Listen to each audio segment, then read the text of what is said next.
এখন এখানে কি কোথাও তুমি অ পাচ্ছ? তুমি কিন্তু পাচ্ছ না, কিন্তু আমি পাচ্ছি। সেটা কিভাবে তোমাকে আমি বলে দিই। প্রত্যেকটা ব্যঞ্জন বর্ণের সাথে একটা অ ধ্বনি উচ্চারিত হয়। যেমন ক যোগ অ সমান সমান ক, খ যোগ অ সমান সমান খ, গ যোগ অ সমান সমান গ, এমন। তাহলে দন্তান্ন যোগ অ সমান সমান ন। আসসালামু আলাইকুম সবাইকে। এইচএসসি ইংরেজি দ্বিতীয় পত্রের সকল গ্রামার শেষ করার পর আমি কিন্তু বাংলা দ্বিতীয় নিয়ে হাজির হয়েছি। বাংলা দ্বিতীয় 6টা ক্লাসের মাধ্যমে তোমাদের যে 6টা গ্রামার রয়েছে 6টাই কিন্তু শেষ করা হবে। আজকে আমাদের প্রথম পর্বে আমরা উচ্চারণের নিয়ম বা উচ্চারণ নিয়ে যত প্রশ্ন তোমাদের মনে থাকে, উচ্চারণ নিয়ে তোমাদের যে ভীতি কাজ করে, সেগুলো দূর করার জন্য এই ক্লাসের আয়োজন। অবশ্যই এই ক্লাসটি করার পরে উচ্চারণ নিয়ে তোমাদের কারো কোনো সমস্যা থাকবে না আশা করি। হসন্তর ব্যবহার নিয়ে তোমরা প্রত্যেকে কিন্তু অনেক ঝামেলায় থাকো। এমন কয়টা টেকনিক আমি বার করেছি যাতে হসন্তর ব্যবহার নিয়ে তোমার আর কোনো ঝামেলাই না হয়।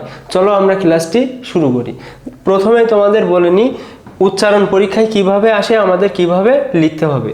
ঢাকা বোর্ড 2025-এর প্রশ্ন।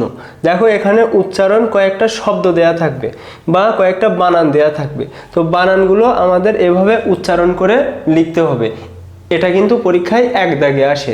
এখন হসন্ত এর ব্যবহার, যেখানে তোমরা সবাই আটকে যাও, হসন্তর ব্যবহার এত সুন্দর টেকনিকে তোমাদের বোঝাবো, চিরজীবন তুমি কিন্তু এই হসন্তের ব্যবহার নিয়ে আর কোনো ঝামেলাই থাকবে না। হসন্ত এর ব্যবহার, প্রথমে যে শব্দগুলো আমাদের দেয়া থাকবে তুমি প্রথমে সেগুলোকে অক্ষরে ভেঙে নিবে।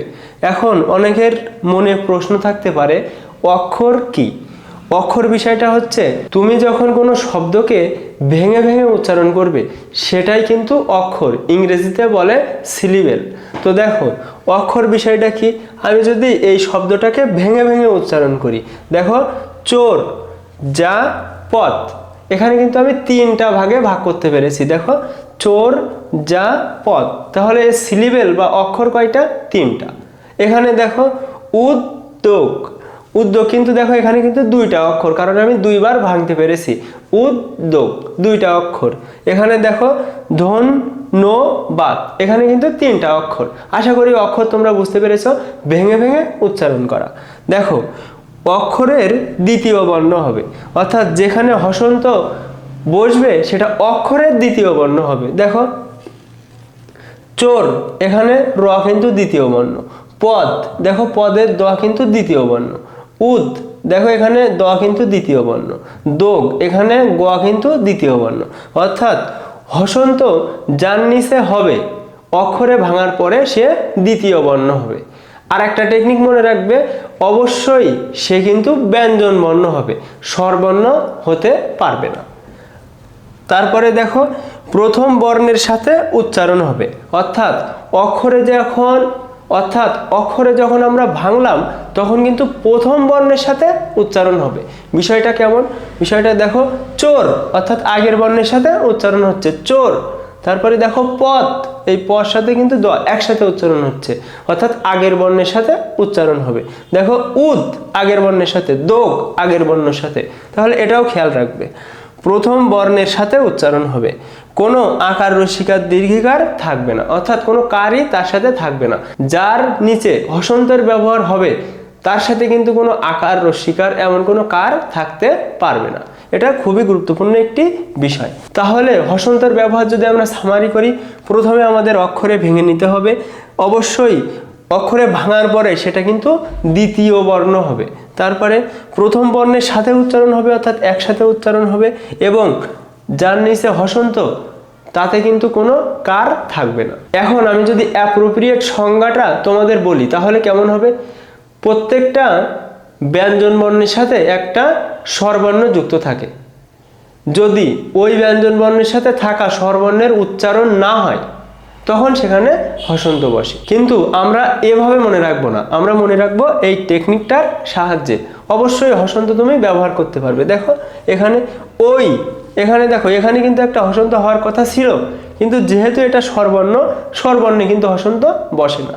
দেখো ওই কো তান, তান একসাথে উচ্চারণ হয়েছে, দ্বিতীয় বর্ণ রয়েছে, আবার দেখো এখানে কিন্তু ব্যঞ্জন বর্ণ রয়েছে তান, তাহলে সেখানে আমাদের একটা হসন্ত দিতে হবে। এমনভাবে কিন্তু মনে রাখতে পারলে খুব সহজেই পরবর্তী টপিকগুলো তুমি বুঝতে পারবে। এখন আমরা কয়েকটা রুল এর সাহায্যে উচ্চারণের নিয়মগুলো সব শিখে নেব। আমাদের প্রথম বা 1 নম্বর যে নিয়মটা রয়েছে, দেখো যদি বানানে যদি এগুলো থাকে, উচ্চারণে এইগুলো হবে। উদাহরণ দিয়ে আমরা বুঝবো, এমনভাবে আমরা প্রত্যেকটা রুল দেখব। দেখো বানানে যদি রস্যিকার, দীর্ঘিকার, রস্যই, দীর্ঘই এই 4টা থেকে যে কোনো একটা বানানে যদি থাকে, আমাদের উচ্চারণে লিখতে হবে রস্যিকার অথবা রস্যই। আসো উদাহরণ দিয়ে বুঝি। দেখো এখানে ঈর্ষা, তো ঈর্ষা এখানে দেখো দীর্ঘই রয়েছে, তো দীর্ঘই থাকলে আমাদের কি হয়ে যাবে? দীর্ঘই থাকলে আমাদের রস্যই হয়ে যায়। দেখো এখানে কিন্তু রস্যই হয়েছে। বাকি পরিবর্তনগুলো নিয়ে আমি এখন আলোচনা করছি না, ক্লাসটি শেষ হতে হতে আশা করি তুমি নিজেই এটা বুঝতে পারবে। এখন যদি সব একবারে বলতে চাই, ক্লাসটা তোমার কাছে জটিল লাগতে পারে। সেজন্য এতটুকু মনে রাখো যে যেখানে দীর্ঘই ছিল সেটা রস্যই হয়েছে। নারী, দেখো দীর্ঘিকার, এখানে কি হয়েছে? রস্যিকার, নারী। তারপরে দেখো নদী, দীর্ঘিকার, এখানে কি হয়েছে? রস্যিকার। তাহলে আমরা কি বুঝতেছি? আমরা বুঝতেছি যদি রস্যিকার, দীর্ঘিকার, রস্যই, দীর্ঘই এই 4টা থেকে যে কোনো একটা থাকে, আমাদের উচ্চারণে গিয়ে কি লিখতে হবে? রস্যি অথবা রস্যই। দ্বিতীয় নিয়মটি আমরা দেখছি, রস্যু, দীর্ঘ, রস্যু, দীর্ঘ এই 4টা থেকে যে কোনো একটা থাকলে আমাদের উচ্চারণে লিখতে হবে রস্যু অথবা রস্যৌ। তাহলে দেখো এর উদাহরণ হবে ঊর্ধ্ব, তো দেখো এখানে কিন্তু দীর্ঘ হয়ে গেছে কি? রস্যু। এখানে দেখো ব ধয় দীর্ঘ, বধূ, দীর্ঘ হয়ে যাবে কি? রস্যু। তাহলে দেখো বয় ওকার, ধয় রস্যু, বধূ। এখানে হাইলাইট পয়েন্টটা হচ্ছে দেখো দীর্ঘ কিন্তু রস্যু হয়ে যায়, দীর্ঘকার কিন্তু রস্যুকার হয়ে যায়। এটাই গুরুত্বপূর্ণ বিষয়। বাকি দিকে তোমার এখন খেয়াল করার দরকার নেই। আমি আবারও বললাম, আমরা 3 নম্বর নিয়মটা দেখব। যদি ওই অথবা ওই কার থাকে, তাহলে আমাদের সেটা লিখতে হবে ও রস্যই, ওই অথবা ওকার রস্যই, এমনভাবে আমাদের লিখতে হবে। উদাহরণটা দেখো ঐকতান, তাহলে এই যে ওই আমরা কিভাবে লিখব? ও রস্যই, ওই কোতান, এটার জন্য এটা। বই, দেখো বয় ওইকার, তো ওইকার ভাঙলে কি হবে? ওকার রস্যই, তাহলে দেখো বয় ওকার রস্যই। মূল কথা কি হচ্ছে? যদি ওই থাকে তাহলে ও রস্যই ওই অথবা ওকার রস্যই, এমনভাবে আমাদের লিখতে হবে। খুবই সিম্পল, শুধু মনে রাখতে হবে, জাস্ট এতটুকু। তারপরে দেখো যদি ও থাকে অথবা ঔকার যদি থাকে, তাহলে দেখো ও রস্যৌ, ও অথবা ওকার রস্যৌ, এমনভাবে আমাদের লিখতে হবে। উদাহরণ দেখো ঔষধ, তো দেখো ও রস্যৌ, ও। নৌকা, দেখো এখানে দন্তান্বয় ওকার রস্যৌ, নৌ, তো দেখো এটা কিন্তু ওকার রস্যৌ। তাহলে কি হচ্ছে? যদি ও অথবা ঔকার যদি থাকে, তাহলে আমাদের ও রস্যৌ, ও অথবা দেখো ওকার রস্যৌ, এমনভাবে লিখতে হবে। তারপরে দেখো যদি মূর্ধন্য ন অথবা দন্তান্ন ন যে কোনো একটি থাকে, আমাদের লিখতে হবে দন্তান্ন। এখানে দেখো উদাহরণ, দেখো বাণী, এখানে মূর্ধন্য ন ছিল কিন্তু হয়ে গেছে দন্তান্ন ন। এখানে দীর্ঘিকার ছিল, হয়ে গেছে রস্যিকার। এটা কিন্তু আগেই তোমাদের শিখিয়েছি, সেজন্য বুঝতে পারছো, আমার কথা ধরতে পারছো। আশা করি ক্লাসটি শেষ হতে হতে উচ্চারণে তোমার যে ভীতি থাকে সেই ভীতি অবশ্যই দূর হবে। দেখো বাণী মূর্ধন্য ন ছিল, এখন হয়ে যাবে দন্তান্ন ন। তারপরে দেখো মূর্ধন্য স, দন্তস্ব, তালবস্য, যে শয় থাকুক না কেন তোমাকে তালবস্য লিখতে হবে। মূর্ধন্য স, দন্তস্ব, তালবস্য, যে শয়ই থাকুক না কেন তোমাকে তালবস্য লিখতে হবে। উদাহরণ দেখো ভাষা, এখানে দেখো মূর্ধন্য শয় আকার রয়েছে, এখানে কি হবে? তালবস্যয় আকার হবে। তারপরে দেখো বিদেশ, এখানে তালবস্য রয়েছে, তালবস্যই হবে। দেখো বিদেশ, একসাথে উচ্চারণ হচ্ছে, দ্বিতীয় বর্ণ রয়েছে, ব্যঞ্জন বর্ণ রয়েছে, তাহলে সেখানে অবশ্যই একটা কি হবে? হসন্ত হবে। আগেই কিন্তু বুঝিয়েছি। উম অথবা অনেশ্বর যদি থাকে, আমাদের লিখতে হবে উম। যেমন সংসার, দেখো এখানে অনেশ্বর ছিল, তাহলে এখানে কি হবে? উম হবে। তাহলে দেখো সংসার, দন্তস্ব দেখো সব কিন্তু তালবস্য হয়ে গিয়েছে, সংসার। তারপরে দেখো যদি খণ্ড ত থাকে তাহলে আমাদের ত বসাতে হবে। কেমন? দেখো বিদ্যুৎ, এখানে কিন্তু ত বসাতে হবে। এগুলো ছোট ছোট নিয়ম কিন্তু মনে রাখতে হবে, খুবই ইফেক্টিভ। তারপরে দেখো যদি বিসর্গ মধ্যে থাকে, বিসর্গ যে চিহ্নটা এটা যদি কোনো শব্দের মধ্যে থাকে তখন পরবর্তী বর্ণ দ্বিত্ব হবে বা দুইবার হবে। বিসর্গ যদি কোনো শব্দের মধ্যে থাকে তার পরবর্তী বর্ণটা দুইবার হবে। দেখো এখানে দুঃসময়, তাহলে দেখো এই যে বিসর্গ, বিসর্গর পরের শব্দটা রয়েছে দন্তস্ব, দন্তস্ব আবার কি হয়ে যায় একটু আগেই কিন্তু শিখে এসেছি, দন্তস্ব হয়ে যায় তালবস্য। তাহলে এখানে তালবস্য, তালবস্য কয়বার হবে?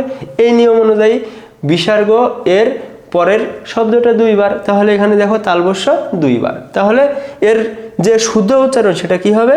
দুঃসময়, দুঃসময়। তাহলে দেখো দুষ একসাথে উচ্চারণ হচ্ছে সেজন্য হসন্ত, দুষ সময়। দেখো ময় এখানে কিন্তু একসাথে উচ্চারণ হচ্ছে সেজন্য হসন্ত বসবে।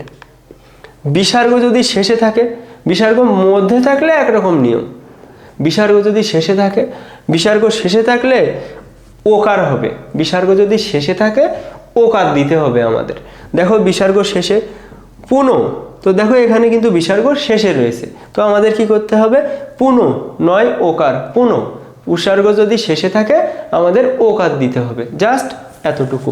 তারপরে দেখো রি রেফ র, এই তিনটা রি রেফ র, এগুলো যদি থাকে আমাদের উচ্চারণে পরিবর্তন হয়ে হবে র। দেখো বানানে যদি বর্ণ এমন রয়েছে, রেপ রয়েছে, তাহলে এই রেপ কি হয়ে যাবে? র হয়ে যাবে। তাহলে দেখো বর্ণ, জাস্ট এতটুকু। দেখো রেপ কিন্তু র হয়ে গেল, মূর্ধন্য ন হয়ে গেল দন্তান্ন ন, এগুলো তোমাদের শিখিয়েছি। ঋতু, দেখো রি রয়েছে, রি কি হয়ে যাবে? র হয়ে যাবে। তাহলে রয় রস্যি তয় রস্যু, ঋতু। আশা করি বুঝতে পারছো। দেখো রি রেফ র, এই তিনটা যদি থাকে আমাদের র লিখতে হবে, জাস্ট সিম্পল বিষয়। দেখো বুর্গিজ জ অথবা উন্তজ জ, যে জয় থাকুক না কেন তোমাকে বুর্গজ জ লিখতে হবে।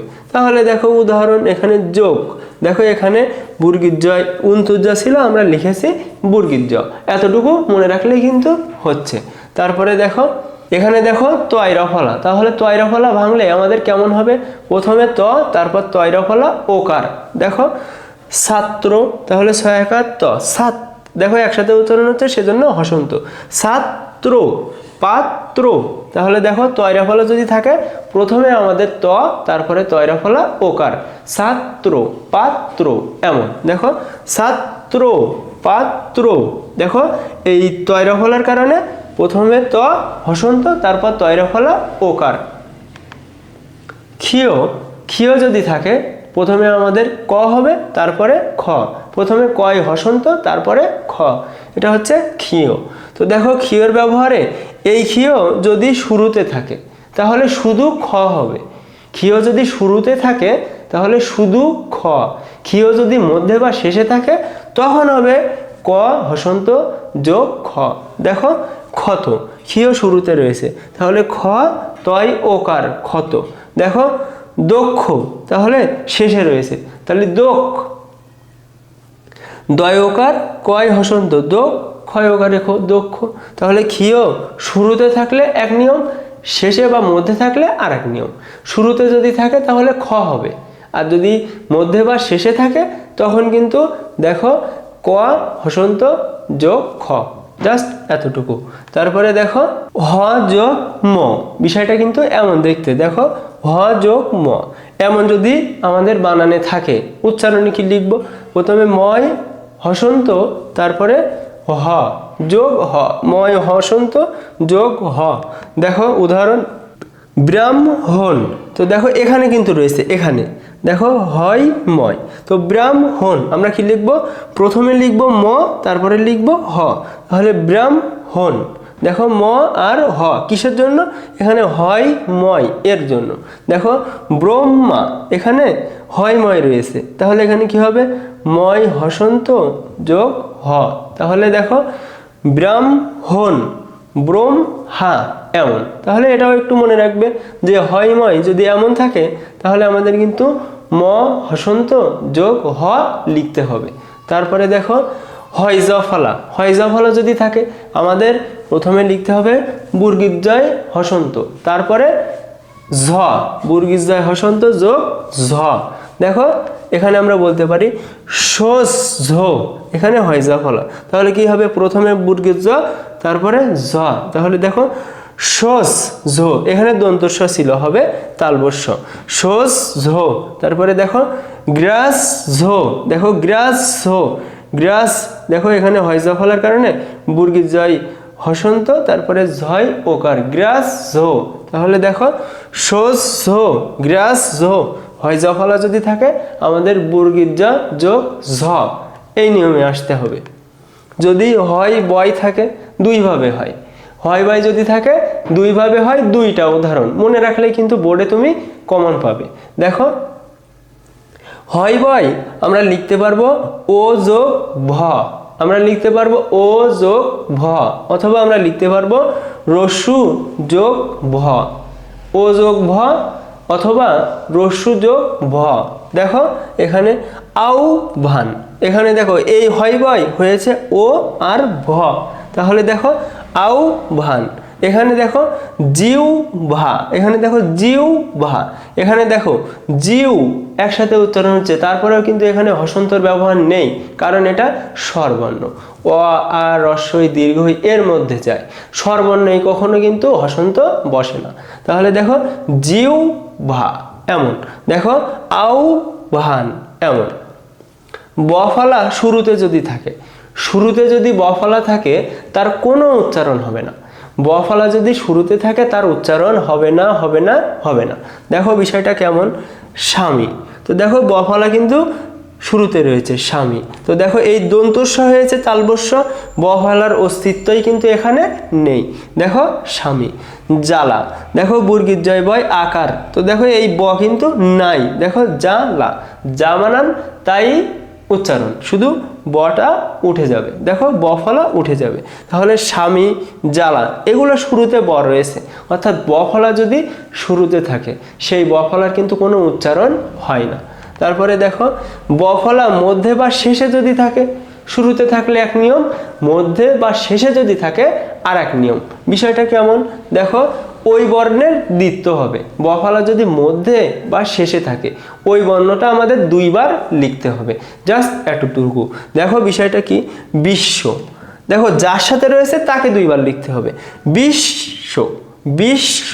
তারপরে দেখো আশ্বিন, এখানে তালবস্যই বয় বফলা, তাহলে আশ্বিন, বিশ্ব, আশ্বিন এমন। কিন্তু দেখো তালবস্য কিন্তু দুইটা, অবশ্যই আমি বোল্ড করে দিয়েছি যাতে তোমরা আমি যেটা বোঝাতে চাচ্ছি সেটা বুঝতে পারো। ক্লাসটা শেষ না করা পর্যন্ত উচ্চারণে কিন্তু তোমার ঝামেলা থাকবেই, শেষ করবে তাহলে মনে কোনো প্রশ্ন থাকবে না আশা করি।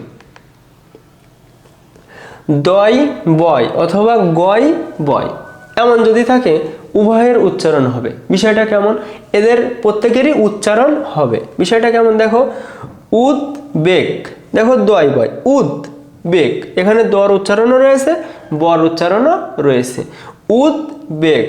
দেখো দিগ্বিজয়, তাহলে দিগ্বিজয়, দেখো গর উচ্চারণও রয়েছে বর উচ্চারণও রয়েছে, দিগ্বিজয়। তাহলে উদ্বেগ, দিগ্বিজয় এমন কিন্তু উচ্চারণ হবে।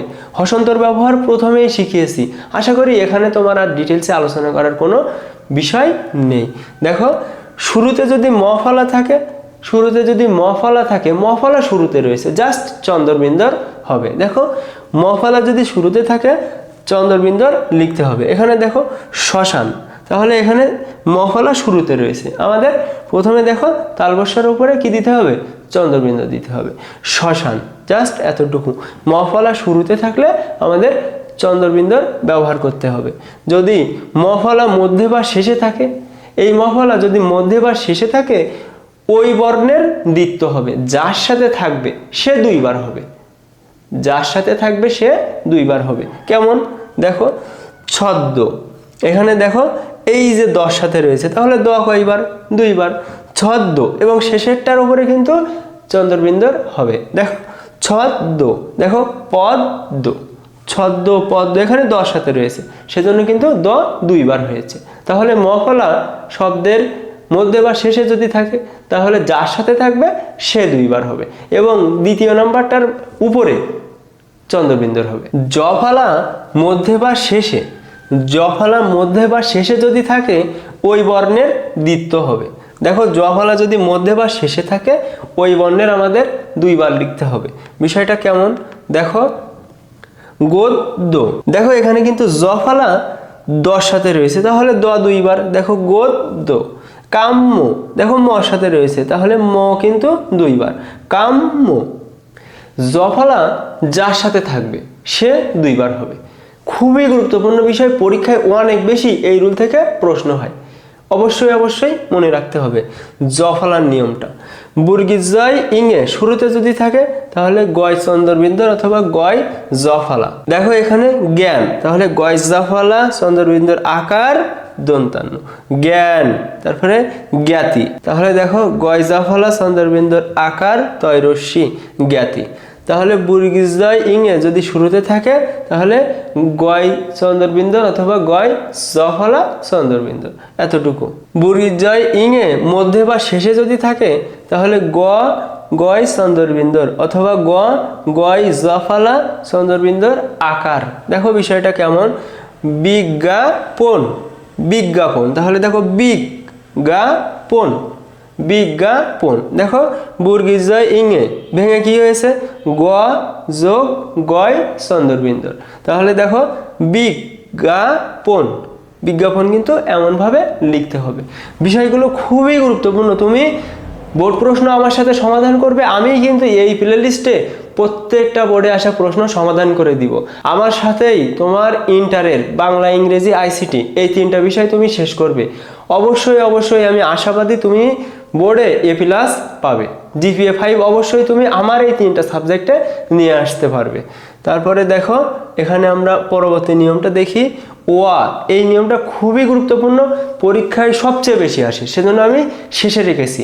এই নিয়মটা দিয়েই কিন্তু আমাদের এই ক্লাসটা শেষ হচ্ছে। দেখো ওয়া, এই ওয়া দুইভাবে পরিবর্তন হয়। ওয়া অনেক সময় ওয়াই থেকে যাবে, অথবা অনেক সময় ওকার হবে, ওকার হবে, অথবা অ থেকে যাবে, অথবা ও হবে। ও মানেই তো ওকার, তাহলে এটা তোমরা মনে রাখবে, এই অ দুইভাবে পরিবর্তন হয়। অই থেকে যায় অথবা অ কিন্তু ওকার হয়ে যায়। বিষয়টা কেমন দেখো, এখানে নদী। এখন এখানে কি কোথাও তুমি অ পাচ্ছ? তুমি কিন্তু পাচ্ছ না, কিন্তু আমি পাচ্ছি। সেটা কিভাবে তোমাকে আমি বলে দিই, প্রত্যেকটা ব্যঞ্জন বর্ণের সাথে একটা অধ্বনি উচ্চারিত হয়। যেমন ক যোগ অ সমান সমান ক, খ যোগ অ সমান সমান খ, গ যোগ অ সমান সমান গ, এমন। তাহলে দন্তান্ন যোগ অ সমান সমান ন। এখন এই যে প্রত্যেকটা ব্যঞ্জন বর্ণের সাথে অ উচ্চারণ হয়, সেই অটা যাবে কোথায়? সেই অ কিন্তু ও হয়ে যায়। যেমন এই যে দন্তান্নর সাথে অ ছিল, সেটা ওকার হয়ে নো, দেখো দন্তান্নয় ওকার হয়ে গিয়েছে, নদী। দেখো এখানে এই অ দেখো আমরা যখন উচ্চারণ করি আমরা কিন্তু অতি বলি না, আমরা বলি ও তি। এখন ও যদি মুখ এমন একটা সুন্দর সার্কেল তৈরি করে তখন কিন্তু আমাদের ও দিতে হবে, না হলে অ দিতে হয়। দেখো ও তি, ও তি এমন উচ্চারণ হয়, সেজন্য কিন্তু আমরা ও এখানে ব্যবহার করি অ এর পরিবর্তে।